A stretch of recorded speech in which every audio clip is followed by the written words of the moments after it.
పశ్చిమ గోదావరి జిల్లా మొగల్తూరులో అమ్మవారి ఆలయానికి నిప్పు పెట్టారు దుండగులు. ఆలయం పూరిగుడిసె కావడంతో అగ్నికి ఆహుతైంది.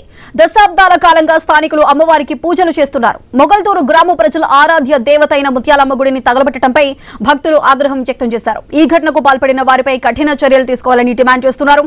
అయితే ఈ ఘటనకు సంబంధించి మరింత సమాచారం మా ప్రతినిధి భార్గవ్ అందిస్తారు. భార్గవ్, చెప్పండి, ఈ ఆలయానికి నిప్పు పెట్టిన దుండగులు దొరికారా? అసలు గ్రామస్తులు ఏమంటున్నారు? కంప్లైంట్ ఇచ్చారా దీని మీద?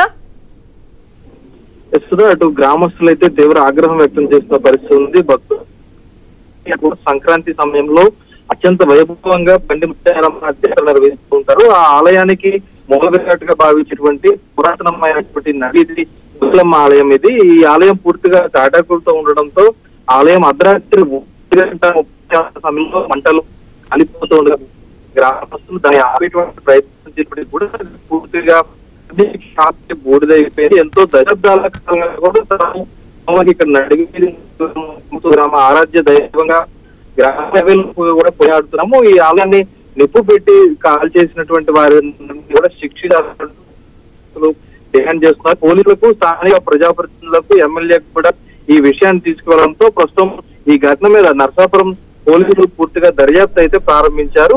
మొగల్తూరులో ఉన్నటువంటి పోలీసులు ప్రస్తుతం సంఘటనా స్థలానికి చేరుకొని ఆ సమీపంలో ఉన్నటువంటి సీసీ కెమెరాల ద్వారా కూడా దుండగులు ఎవరో గుర్తించేటువంటి ప్రయత్నం కూడా చేశారు. ఎందుకంటే ఇటువంటి ఆలయాలపై దాడులు జరగడం, వర్గాల నుంచి మతాల వరకు కూడా విద్వేషాలు చెలరేగడం జరుగుతున్న నేపథ్యంలో అటువంటి పెద్ద ఎత్తున కూడా ఉద్రిక్తంగా మారకుండా పరిస్థితిని